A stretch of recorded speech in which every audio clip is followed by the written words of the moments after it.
அனைவருக்கும் வணக்கம். என்னுடைய பெயர் முனைவர் இரா வீரா, உதவி பேராசிரியர், தமிழ்துறை, ஏடிஎம் மகளிர் கல்லூரி, தன்னாட்சி, நாகப்பட்டினம். இன்னைக்கு நம்ம எடுக்கக்கூடிய சப்ஜெக்ட் என்ன அப்படின்னா நாலடியார். நாலடியார் ஆசிரியர் வந்து யாருன்னாக்கா சமண முனிவர்கள். இதுல நம்ம பார்க்கக்கூடிய நாலடியார்ல என்ன சப்ஜெக்ட் அப்படின்னு பார்த்தோம்னாக்கா அற இலக்கியம். இது 3ஆம் ஆண்டு மாணவிகளுக்கு 5ஆம் பருவத்திற்குரிய நூல்டமா. நாலடியார் பற்றிய செய்திகள் ஃபர்ஸ்ட் உங்களுக்கு சொல்லிடுறேன். அதுக்கப்புறம் நம்ம அதுக்குரிய பாட்டு பொருள்லாம் பார்க்கலாம்டமா. 14 கீழ்கணக்கு நூல்கள்ல திருக்குறளுக்கு அடுத்த சிறப்பை பெற்ற நூல் நாலடியார் தான். இப்ப நாலடியார் அப்படின்னா 14 கீழ்கணக்கு நூல்கள்ல ஒன்றுன்னு உங்களுக்கு தெரியும். 14 கீழ்கணக்கு அப்படின்னா 18 நூல்கள். அதுல திருக்குறளுக்கு அடுத்தபடியாக வச்சிருக்கிறதே நாலடியார் தான். திருக்குறள் 2 அடி குறள் வெண்பாவால் இயற்ற நூல். அதே மாதிரி நாலடியார் 4 அடி வெண்பாக்களால் இயற்றப்பட்ட நூல். குறளின் கருத்தையே ஒரு எடுத்துக்காட்டுடன் விளக்கி கூறும் அமைப்பை கொண்டவைதான் நாலடியார் பாடல்கள். எனவே இது திருக்குறளின் விளக்கம் என்றும் கூறுவர். நாலடி என்பதுதான் இதனோட பெயர். இந்த பெயர் 6 என்னும் சிறப்பு விகுதி பெற்று நாலடியார். இப்ப எல்லாத்துலயுமே முடியிறப்போ ஆர் ஆர் அப்படின்னு வந்தாலுமே ஒரு சிறப்புக்குரியது, மதிப்புக்குரியது அப்படின்னு சொல்லுவாங்களா. அதே மாதிரி இந்த பெயர் 6 என்னும் சிறப்பு விகுதி பெற்று நாலடியார் ஆனது. இந்த நூல்ல 400 பாடல்கள் இருப்பதனால் சங்கத்தொகை நூல் போல 4 அடி 400 எனவும் வழங்கப்படுகிறது. இந்த நூலனோட சிறப்பை உணர்த்தக்கூடியது என்னென்ன அப்படின்னா 4ம் 2ம் சொல்லுக்குரிய. இது உங்களுக்கு தெரிஞ்சதுதான். 4ம் 2ம் சொல்லுக்குருதி என்னும் பழமொழியும் பழகுதமிழ் சொல்லருமை நாள் 2 என்னும் தனிப்பாடலையும் இந்த நாலடியாரோட புகழை பரப்பக்கூடியதாக இருக்குது. இதுக்கு இன்னொரு பெயர் என்ன அப்படின்னாக்கா 2 மார்க்ல கூட வரும். அதாவது வேளாண் வேதம் அப்படிங்கிறதா இந்த நாலடியாரினோட இன்னொரு பெயர். இதுல என்ன அப்படின்னாக்கா இந்த நாலடியார் எப்படி உருவானது அப்படிங்கிறது ஒரு சின்ன லைட்டா ஒரு கதை மாதிரி கூட சொல்லலாம். என்னன்னா இந்த சமண முனிவர்கள்லாம் ஒரு 8000 பேர் என்ன பண்றாங்கன்னா அவங்களோட நாட்டுல பஞ்சம் வந்துருச்சு. பஞ்சம் வந்ததுனால பாண்டிய நாடு அரசவை ஆதரவுல அவங்க எல்லாம் வாழ்ந்துகிட்டு இருக்காங்க. அப்போ அந்த முனிவர்களோட நாட்டுல திரும்ப பஞ்சம் நீங்கினோம்னா தங்களோட நாடு போய் நம்ம போகணுமே அப்படின்னு நினைச்சிட்டு அவங்க என்ன நினைச்சிட்டாங்கன்னா இந்த பாண்டியனை விட்டு நம்ம விடைபெற்று போகலாம் அப்படின்னு நினைச்சிட்டு இருந்திருக்காங்க. ஆனாலும் பாண்டியன் விடை தர மாட்டாரு. அதை தெரிஞ்சுக்கிட்டு அவங்க என்ன பண்ணிட்டாங்கன்னா ஒரு நாள் இரவுல முனிவர்கள் எல்லாரும் ஒருத்தர் என்ன பண்ணிட்டாங்கன்னா ஒரு பாடலை எழுதி தன்னோட படுக்கையில வைத்து பாண்டியனுக்கு தெரியாமலே அவங்களோட வீடு போய் சேர்ந்துட்டாங்க. இத தெரிஞ்சுக்கிட்ட அந்த பாண்டியன் என்ன பண்ணாருன்னா ரொம்ப கோபமுற்று இந்த அவங்க 8000 பேர் இருந்தாங்களா அந்த 8000 பாடல்கள் என்ன ஒருத்தர் ஒரு பாடல் எழுதுறதுனால 8000 பாடல்கள். அந்த 8000 பாடல்களையும் தூக்கி வைகை ஆற்றுல ஏறிய செஞ்சுட்டாரு, தூக்கி போட்டாரு. உடனே தூக்கி போட்ட பாடல்கள் எல்லாம் என்ன ஆச்சுனாக்கா அதுல ஒரு 400 பாடல்கள் நீர்ப்போக்கை எதிர்த்து அழியாமல் வந்துருச்சு. உடனே அவர் என்ன நினைச்சிட்டாங்கன்னா அழியாம இந்த பாடல்கள் வந்ததுனால இது ரொம்ப ரொம்ப முக்கியமானதா இருக்கும் அப்படின்னு நினைச்சா அந்த 400 பாடல்கள் அப்படியே வச்சுட்டாங்க. அடுத்து என்ன சொல்லலாம் அப்படின்னா நச்சினார்க்கினியரும் சமண முனிவர்கள் பலரால் எழுதப்பட்டது நாலடியார் என்னும் கருத்தை சிந்தாமணி சீவக சிந்தாமணியில உரையில தந்திருக்காங்க நச்சினார்க்கினியர். பெருமுத்தரையர் பெரிது உவந்து ஈயும் கருணை சோறு பெருமுத்தரையரே செல்வரை சென்று இரவாதவர் அப்படின்னு சொல்லிட்டு நச்சினார்க்கினியர் சீவக சிந்தாமணியில சொல்றாங்க. நாலடியார்களோட இந்த 2 அடிகள் பாடல்கள் 200, 290 தான் அந்த முத்தரையார் பற்றி கூறக்கூடிய செய்திகள். முத்தரையார் கிபி 7ஆம் நூற்றாண்டை சார்ந்தவர். முதலாம் பரமேஸ்வரனோட காலத்துல சிறப்பு பெற்றவர் இந்த முத்தரையர். எனவே இந்த நூலும் 7ஆம் நூற்றாண்டினது அப்படின்னு சொல்லி வையாபுரி சொல்றாரு. முத்தரையர் பாண்டியரையும் குறிக்கும் என கூறி இந்த நாலடியார்ல குறிப்பிடுறாங்க. நாலடியார்ல கடவுள் வாழ்த்து நீங்களாக எல்லாத்திலுமே கடவுள் வாழ்த்து நீங்களாக தான் சொல்லுவோம்.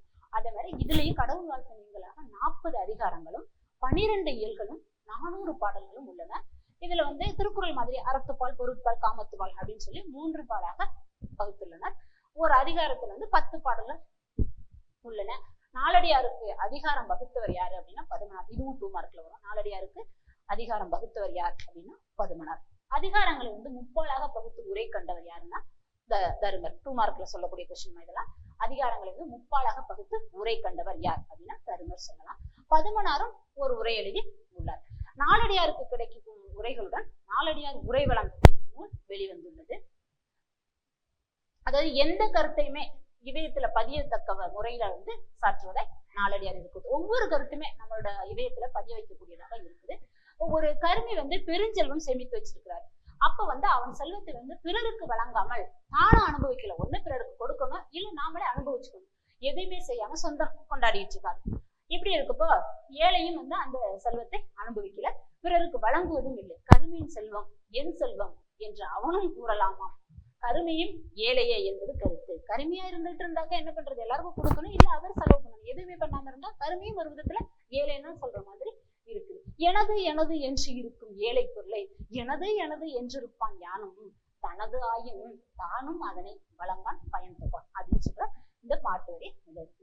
அப்புறம் வந்து நாலடியார்ல வந்து இந்த கல்வியினோட சிறப்பை உணர்த்தக்கூடியதாக ஒரு 2 பாடல்கள் சொல்லுவாங்க. என்ன அப்படின்னாக்க அந்த பாட்டு, குஞ்சி அழகும் கொடுந்தவனை கோட்டழகும் மஞ்சள் அழகும் அழகல்ல நெஞ்சத்து நல்லம் யாம் என்னும் நடுவு நிலைமையாம் கல்வி அழகே அழகு. இதோட பொருள் அப்படி என்னன்னு பார்த்தோம்னாக்கா, குஞ்சு அழகும் அப்படின்னா நம்மளோட தலைமுடியதான் சொல்றது. நம்ம டிசைன் விதவிதமா தலை பிடிக்கிறோமா, அதான் குஞ்சு அழகும். கொடுந்தானை கோட்டழகும் நம்மளோட முந்தானையோட அழகும், அப்புறம் மஞ்சள் அழகும் மஞ்சள் பூசி கொள்றதுனால வரக்கூடிய அழகும் அழகே கிடையாது. நல்லம் யாம் என்னும் நடுவு நிலைமையால் கல்வி அழகே அழகு. சிறந்த கல்வி கற்றிருக்காங்கன்னா அந்த கல்வி மட்டும்தான் அழகான அழகு அப்படின்னு சொல்லி இதை சொல்லுவாங்க. அப்புறம் இன்னொரு பாட்டு சொல்லணும்னா, கல்வி கரையில கற்பவர் நாசில மெல்ல நினைக்கும் பிணிவல தெல்லிதின் ஆராய்ந்து அமைவுடைய கற்பவே நீருடைய பாலும் குறுகியும் தெரிந்து. அதாவது கல்வி கரையில வந்து கற்கக்கூடியவங்க கொஞ்சம் பேர் தான் இருப்பாங்க. ஆனா அந்த கல்விக்கு வந்து கரையே கிடையாது, எல்லையே இல்லை. அதை கொஞ்சம் நினைச்சு பார்த்தோம்னு வச்சுங்களேன், அந்த கொஞ்ச நேரத்திலே நம்ம வந்து நிறைய பிணி நமக்கு நோய் இருக்கும். தெல்லிதின் ஆராய்ந்து, இதை நம்ம ரொம்ப ஆராய்ஞ்சு பார்த்தோம்னா கல்வி வந்து ரொம்ப ரொம்ப சிறப்புடையது அப்படின்னு சொல்லுவோம். நீரொழிய பாலும் குறுகின்னு தெரியுது. இப்ப வந்து பால் வச்சிருக்கோம் அப்படின்னா அதுல வந்து அந்த பாலை எடுத்து பாலை மட்டும் பார்த்துட்டு தண்ணியை நீக்கணும். அதே மாதிரிதான் இது வந்து நமக்கு வந்து இப்போ 3ஆம் ஆண்டு மாணவர்களுக்கு வந்து 5ஆம் பருவத்துல வந்து அரை இலக்கிய பகுதியில நமக்கு வந்து இதுவரைக்கும் நம்ம பார்த்தது நாலடியாரை பத்திய செய்திகள் என்னென்ன அப்படிங்கிறது. எப்பவுமே நீங்க நாலடியாரை கொஸ்டின் வந்தாங்கன்னா அந்த நாலடியாரை பத்தி டெஃபினேஷன் சொல்லிட்டு அதுக்கப்புறம் உங்களுக்கு பாடமா வச்சிருக்கிறத பத்தி அந்த பாட்டு பொருள்லாம் விளக்கி சொல்லணும். இப்போ வந்து நாலடியார்ல இருந்து நமக்கு வந்து பாடமா வச்சிருக்கிறது 2 அதிகாரம் வச்சிருக்காங்க. ஒண்ணு வந்து செல்வம் நிலையாமை, இன்னொன்னு இளமை நிலையாமை. இதுல இருந்தா இப்ப நம்ம பார்க்க போறோம்.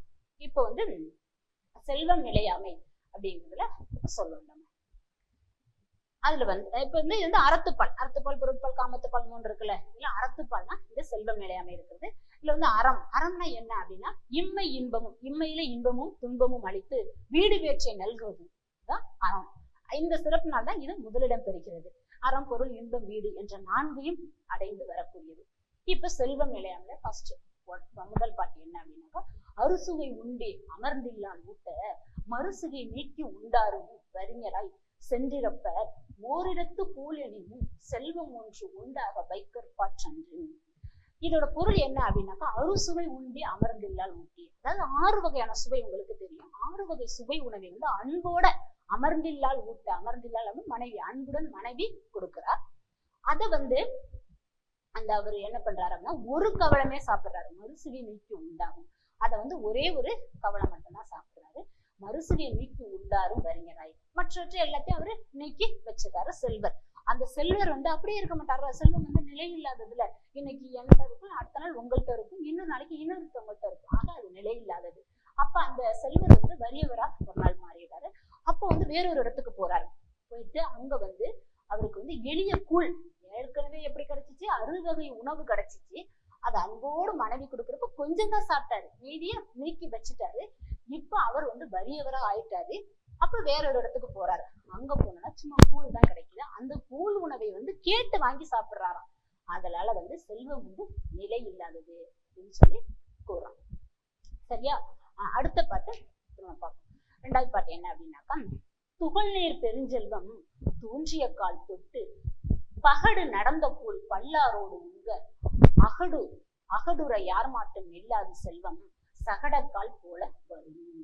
இதுல என்ன இந்த பாட்டுல விளக்கம் சொல்றாங்கன்னா, அதாவது அறவழியில குற்றமற்ற அறவழியில் ஈட்டிய பெருஞ்செல்வம் உண்டான காலம் தொடங்கி, நம்ம வந்து அறவழியில பொருட்கள்லாம் சேர்த்துருக்கோம் அப்படின்னா அந்த காலம் தொடங்கி எருமை கடாக்களை பூட்டி உழவு செய்து பெற்ற அப்பொருளை, இந்த ஏர் உழவுதான் நீங்க பார்த்திருப்பீங்க. அங்க வந்து அந்த கடாக்களை மாடு வச்சு பூட்டி உழவு செய்திருப்பாங்க. அந்த பொருளை வந்து நம்ம என்ன பண்றோம்னா விவசாயம் பண்றது, நெல் வருதுல அந்த பொருளை வந்து பலருடன் சேர்ந்து உண்ணணுமா.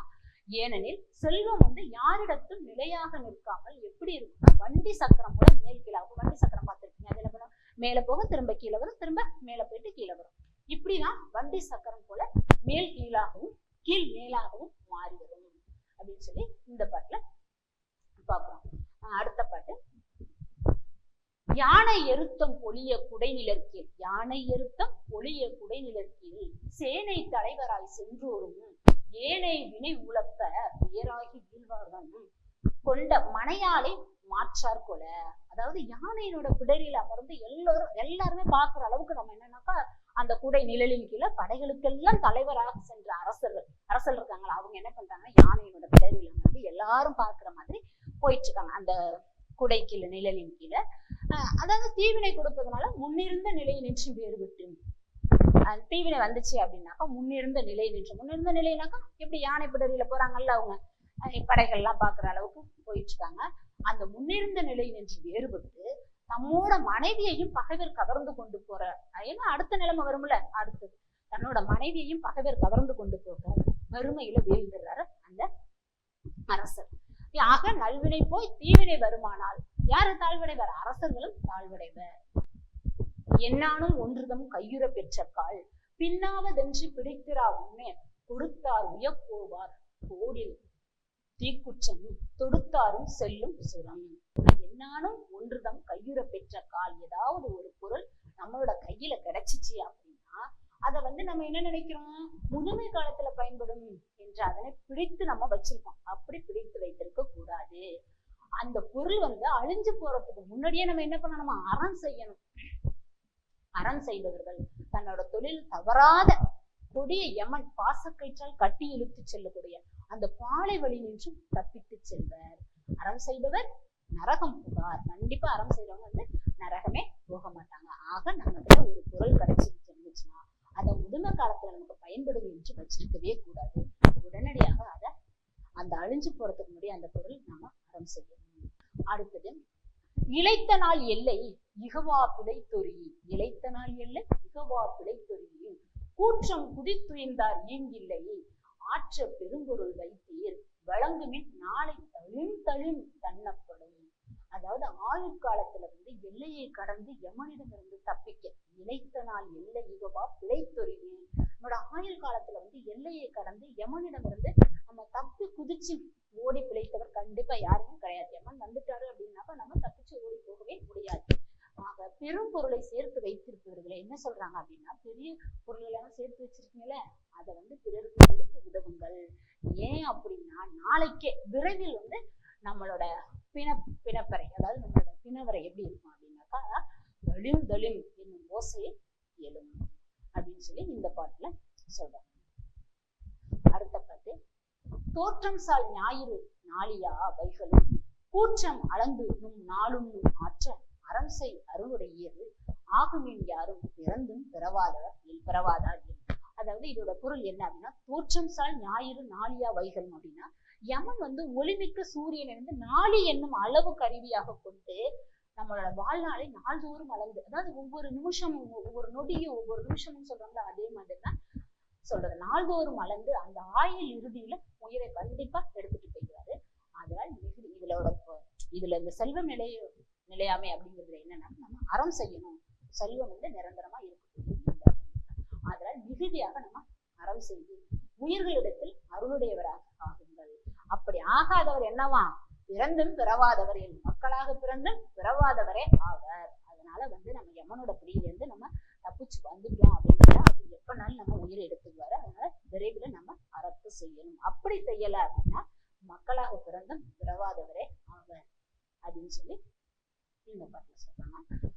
அடுத்த பாடல் என்ன அப்படின்னாக்கா, செல்வர் யாம் என்றுதான் செல்வொழியே எண்ணாத புல்லறிவாளர் பெருஞ்செல்வம் எல்லில் கரும்பொன் மூவாய் திறந்த மின்னு போல் தோன்றி மருங்கர கெட்டுவிடும். இதோட பொருள் என்னன்னாக்கா, நாம் செல்வம் உடையோம், எப்போதுமே செல்வம் ரொம்ப கொஞ்சம் கர்வத்தோட இருப்பாங்க. அப்ப செல்வம் உடையோம் என்ற கர்வம் கொண்டு செல்வரியாம் என்றுதான் செல்வொழி எண்ணாத அந்த கர்வத்தோட இருந்துகிட்டு இந்த சிற்றரவனோட பெரும் செல்வம் என்ன தெரியுமா, எப்படி தெரியுமா இருக்கும், இரவில கருமையான மேகம், இரவு அதுல கருமையான மேகம், அதுல வாய் திறப்பதனால் உண்டான மின்னலை போல தோன்றி, அதாவது மின்னல் அடுத்த செகண்ட்ல போயிடும். ஆக மின்னலை போல தோன்றி இருந்த இடம் தெரியாமல் அழிந்து விடும். அதனால நம்ம எப்போதும் செல்வம் இருக்குன்னு சொல்லிட்டு கர்வம் கொண்டுகிட்டு இருக்கக்கூடாது, அறம் செய்யணும் அப்படின்றதான் இந்த பாடலோட கருத்துறாங்க. அடுத்து உண்ணான் ஒளி நிறான் ஓங்கு புகழ் செய்யான் துன்னரும் கேளிர் துயர்கலையான் கொன்னே வழங்கான் பொருள் காத்திருப்பானே ஆ இழந்தான் என்று எண்ணப்படும். அதாவது உண்ணான் ஒளி நிறான் ஓங்கு, அதாவது ஒருவன் தான் சாப்பிடக்கூடிய அவன் என்ன இருக்கா, எப்படி இருக்கான்னா ஒருவன் தான் உண்ணாதவனாய், நிறைய பொருள் இருக்கு அவனும் சாப்பிடுறது கிடையாது, அந்த மதிப்பை நிலைநிறுத்தாதவனாய், நம்மளோட மதிப்பை எப்போதுமே நிலைநிறுத்திக் கொண்டே இருக்கணும். ஆக ஒருவன் தான் உண்ணாதவனாய் இருக்கிறான். உண்ணான் ஒளி நிறான், மதிப்பை நிலைநிறுத்தாதவனாய். ஓங்கு புகழ் செய்யான், அதாவது மிக்க புகழுக்குரிய செயல்களை செய்யாதவன். நம்மளோட புகழ் மேற்படி வந்துகிட்டே இருக்கணும் அப்படின்னு சொல்லி இருக்கணும். அதுக்கு துன்னரும் கேளீர் அப்படின்னா, கேளீர் அப்படின்னாக்கா உறவினர்கள். அப்போ நெருங்கிய உறவினர்களோட துன்பங்களை, நம்மளோட நெருங்கிய சொந்தக்காரங்களுக்கு ஏதாவது ஒரு துன்பம் வச்சுன்னா நம்ம என்ன பண்ணணும், அவங்களோட துன்பங்களை களையணும். எப்போதுமே நம்ம அவங்களோட நல்லதுக்கு பக்கத்துல எல்லாம் கெட்டதுக்கு கண்டிப்பா அவங்க கூடவே இருக்கணும். துன்பம் களையாதவனாய் இறப்பாருக்கு அப்புறம் என்ன பண்றாங்க, துயர் கலையான் பொண்ணே வழங்கான். இறப்போருக்கு, அதாவது இந்த இறப்ப கேட்கிறாங்கல்ல அவங்களுக்கு எல்லாம் கொடுக்கறதே கிடையாது. நம்மள்ட்ட அவங்க என்ன நினைக்கிறாங்களோ அதை நம்ம கொடுக்குற மாதிரி பொருள் கொடுத்துடணும் டக்குன்னு. ஆக கேட்ட போதும் கொடுக்காம இருக்கிறாங்க பாருங்க சில பேர். இறப்பாருக்கு கொடாதவனாயும் இதெல்லாம் செய்ய மாட்டாரு, சாப்பிட மாட்டாங்கிறாரு, சரியா மதிப்பை அதை நிலைநிறுத்தி இருக்க மாட்டாரு, அப்புறம் புகழுக்குரிய செயல்களையும் செய்ய மாட்டாரு, உறவினர்களுக்கும் துன்பம் வந்த காலத்துல அவங்களோட துன்பத்தை போக்க மாட்டாங்க, கேட்கிறவங்களுக்கும் கொடுக்க மாட்டாங்க. இப்படி வீணாக பொருளை காத்து நம்மளே வச்சிருந்தோம் பொருள் அப்படின்னாக்கா எதுக்கும் கொடுக்காம ஐயகோ அப்படின்னா ஐயகோ இழந்தான் என்று எண்ணப்படும். அவன் அந்த பொருளை இழந்து விட்டான் என்றே கருதப்படுவான். ஆக செல்வம் நிலை இல்லாதது என்பதுதான் இதோட அடுத்த பாட்டு. அதாவது செல்வம் நிலையாமையில லாஸ்ட் பாட்டு. உடாதும் உண்ணாதும் தம்முடம்பு, உடாதும் உண்ணாதும் தம்முடம்பு செற்றும் கெடாத நல்லறமும் செய்யார் கெடா அது வைத்தீட்டினார் இளப்பர் வான்தோய் மலைநாட உயிர்த்தீட்டும் தேனி கரி. அதாவது என்னன்னாக்கா அந்த வானளாவிய மலைகளுடைய அந்த நாட்டுக்கு தலைவனாய் இருக்கக்கூடியவர் என்ன பண்றாரு அப்படின்னா, உடாதும் உடுக்காமலும் உண்ணாமலும் தம்முடம்பு செற்று, உடம்பு நலிவுற்ற போதும் கெடாத நல்லறமும் செய்யாராகி இரவலருக்கு கொடாது செய்யார் கொடாது வைத்தீட்டினார் இளப்பர் வான்தோய். அதாவது பொருளை சேர்ப்பவர், இரவலருக்கும் கொடுக்காம பொருளை சேர்த்து வச்சுட்டே இருக்காரு. நல்ல உடையும் கொடுத்துக்கிறது இல்ல, நல்ல சாப்பாடும் சாப்பிடுறது இல்ல, உடம்பையும் பாத்துக்கிறது இல்ல, நலிவுற்ற போதும் அவரோட பொருளை அதுல சேர்த்து வச்சிருக்கிறாரு. அதை எல்லாத்தையும் இழந்துருவாரு. பல மலர் என்று இது எதுக்காக ஓமையா சொல்லியிருக்காங்க அப்படின்னாக்கா, வான்தோய் மலைநாட உயிர்த்தீட்டும் தேனீக்கரி. அதாவது பல மலர்கள்ல இருந்து, தேனீக்கெல்லாம் என்ன பண்ணுது, இங்கே போய் பெரிய பெரிய மரத்துல போயிட்டு மலர்களை தேடி எடுத்துட்டு வருது. பல மலரினின்றும் கொண்டு அதனை சேர்க்கக்கூடிய தேனை இழந்துருவாது. அது கஷ்டப்பட்டு கொண்டுட்டு சேர்த்து வைக்குது, ஆனா அந்த தேன் அதுக்காக கிடைக்குது இல்ல. ஆக தேனை இழக்கும் தேனியானது இதற்கு சான்றாக சொல்றாங்க. ஆக இந்த செல்வம் நிலையாமை அப்படிங்கிறதுல பார்க்கும்போது என்னன்னாக்கா, நம்ம கிட்ட இருக்கிற பொருளை நம்ம அறம் செய்யணும், எல்லாருக்கும் கொடுத்து உதவணும் அப்படிங்கிறத இந்த செல்வம் நிலையாமையோட கருத்துடமா. அடுத்தது இளமை நிலையாமை அப்படிங்கிற தலைப்பு இருக்கு நமக்கு. அந்த இளமை நிலையாமை அப்படின்னா என்ன அப்படின்னா, இளமை பருவத்தினோட நிலையாமையை கூறக்கூடியதான் இளமை நிலையாமை. இதுல ஃபர்ஸ்ட் ஒன் பாட்டு பார்க்கலாம். அதாவது நரைவரும் என்றெண்ணி நல்லறிவாளர், நரைவரும் என்றெண்ணி நல்லறிவாளர் குலவீடத்தை துறந்தார் குறைதீர மன்னா இளமை மகிழ்ந்தாரே கோலூச்சி இன்னாங் எழுந்திருப்பார். அதாவது நல்ல அறிவுடையவங்க என்ன பண்ணுவாங்க அப்படின்னாக்கா, நரைவரும் என்றெண்ணி, மூப்பு நிச்சயமாக வரும் என்று எண்ணி இளமையிலேயே துறவு பூண்டுறாங்க. கண்டிப்பா நமக்கு மூப்பு வரும் அப்படின்னு நினைச்சுக்கிட்டு அவங்க இளமையிலேயே துறவு பூண்டுறாங்க. இப்ப குற்றம் நீங்காத நிலையற்ற இளமை பருவத்தில் மகிழ்ந்து வாழ்றாங்க. அப்ப குற்றமே செய்யாம அந்த நிலையற்ற இளமை பருவத்துல அவங்க மகிழ்ந்து வாழ்ந்துட்டு இருக்காங்க. முதுமை காலத்துல என்ன பண்றாங்க, கோலை ஊன்றி கொண்டு வருத்தத்தோட எழுந்திருப்பதாக நரைவரும் என்றெண்ணி நல்லறிவாரர் குலவியிடத்தே துறந்தார் குறைதீர மன்னா இளமை மகிழ்ந்தாரோ கூடின்றி இன்னான் எழுந்திருப்பார். நல்ல அறிவுடையவங்க என்ன பண்றாங்களாம், மூப்பு நிச்சயமாக வரும் அப்படின்னு நினைச்சுட்டு இளமையிலே திரும்ப கொண்டுறாங்களாம். ஆக குற்றம் நீங்காத நிலையற்ற இளமை பருவத்துல மகிழ்ந்து வாழ்ந்து கொண்டிருக்கிறாங்க. முதுமை காலத்துல கோலை ஊன்றி கொண்டு வருத்தத்தோட இருக்காங்க அப்படின்னுதான். அடுத்த பாட்டு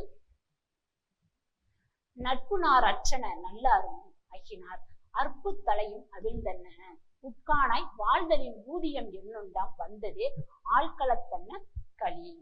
இந்த பாட்டோட பொருள் என்ன அப்படின்னா, நட்புனார் அற்றன, அதாவது நட்பாகிய கயிறுகள் அற்று போயின. எப்போது நட்போட இருக்கணும், அந்த நட்பாகிய கயிறுகள்லாம் அருந்து போயிடுச்ச. நட்புனார் அற்றன நல்லாரும் அகினார் பெண்களும் அன்பில் குறைந்தனர். நல்லா அப்படின்னா பெண்கள் சொல்றாங்க.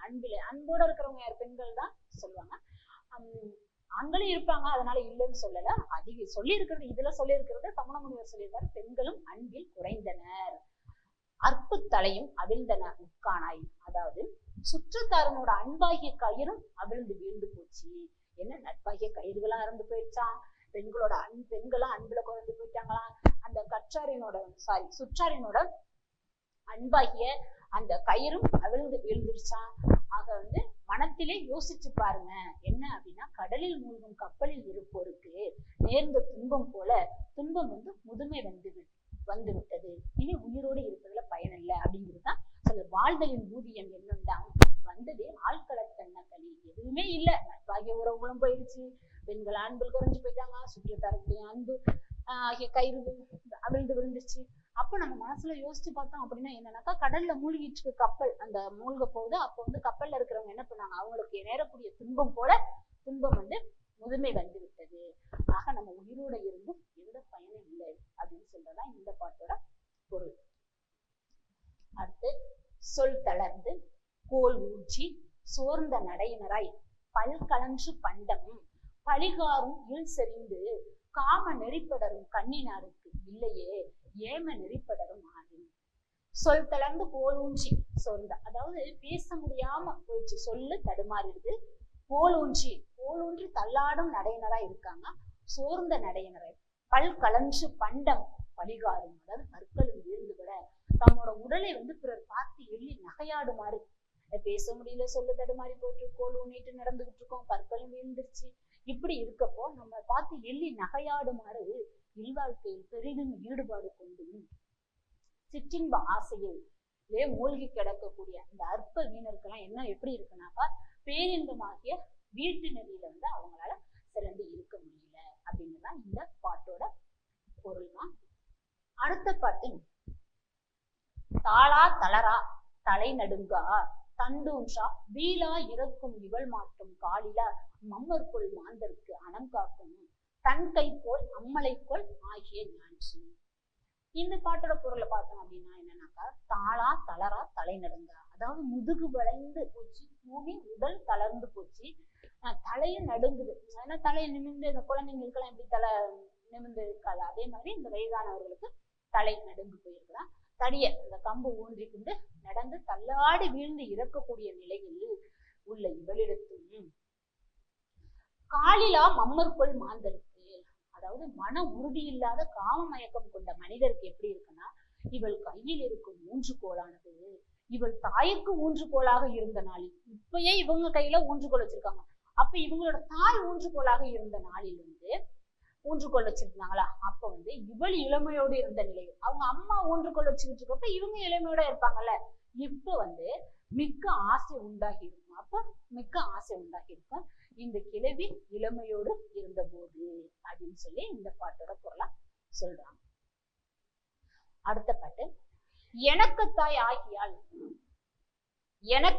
ஆகியாள் என்னை ஈங்கிட்டு தனக்கு தாய் நாடியே சென்றால் தனக்கு தாய் ஆகியவளும் அதுவானால் தாய் கொண்டு ஏகும் அழித்து இவ்வுலகு அப்படிங்கிற பாட்டோட பொருள் என்னன்னா, எனக்கு தாயாகியவள் எனக்கு தாயாக இருந்தவள் என்னை ஈங்கிட்டு, என்னை இந்த உலகத்துல விட்டு தனக்கு தாய் நாடியே, என்னையே இங்க விட்டுட்டு தனக்கு ஒரு தாயை தேடி போனாள் அப்படின்னா என்ன அப்படின்னு அவங்க இருந்துட்டாங்க.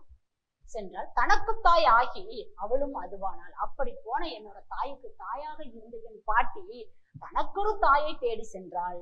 இத்தன்மை தாய், இந்த உலகம் ஒரு தாய் மற்றொரு தாயை தேடி போகும் மாதிரி சொல்றது. வெறியையர் வெண்கலத்து வேல்மகன் பாணி முறியார் நறுங்கண்ணி முன்னர் தயங்க மறிவுலம் உண்டான வண்ணா மகிழ்ச்சி அறிவுடையாளர் கண்ணில். அதாவது வெறியாடும் இந்த பழிக்கடலை என்ன அப்படின்னா, வெறியையர் வெண்கலத்து வேல்மகன், அந்த வெறி நீங்க பார்த்திருப்பீங்க, அந்த ஆட்டை பழியிறதுக்காக கொண்டு போய் வச்சிருப்பாங்களா, அந்த இதுதான் இதுல சொல்லக்கூடிய. அதாவது வெறியாடக்கூடிய அந்த பலிக்களத்துல வெறியாடும் அந்த பூசாரியோட கையில என்ன இருக்கும் அப்படின்னாக்கா, அதாவது தளிர்கள் நிறைந்த மனமுள்ள பூமாலை அவரோட கையில இருக்கும். அது வந்து அந்த ஆடை பலி கொடுக்க போறாங்களா, அந்த ஆடு பக்கத்துல நிற்குங்களா, அது கண்டு அந்த ஆடு என்ன பண்ணுதுன்னா அந்த தளிரை வந்து மகிழ்ச்சியோட இருக்குமா. ஏன்னா அதுக்கு தெரியல நம்ம அடுத்தாக போறோம் அப்படிங்கிறது தெரியாம அந்த தளிரை சாப்பிட்டுட்டு மகிழ்ச்சியோட இருக்கான். அது என்னத்துக்கு சொல்றாங்க அப்படின்னாக்கா, நிலையில்லாத இளமை இன்பத்தில் மகிழ்தல் அறிவுடையவர்களுக்கு இல்லை. இது மாதிரி நிலைமை இல்லாத இந்த இளமை இல்லத்துல வந்து மகிழ்ச்சியோட இருக்கிறது வந்து அந்த பலிகிடா மாதிரிதான் சொல்லி சொல்றாங்க. அடுத்த பாட்டு பார்க்கலாமா? பனிபடு சோலை பயன்மரம் எல்லாம், பனிபடு சோலை பயன்மரம் எல்லாம் கனி உதிர்ந்து வீழ்ந்த சிலமையை நனிபெரிதும் வேல் கண்ணல் என்றிவளை வெக்கன்மின் மச்சி வரும் கோல் கண்ணலாகும் குனிந்து.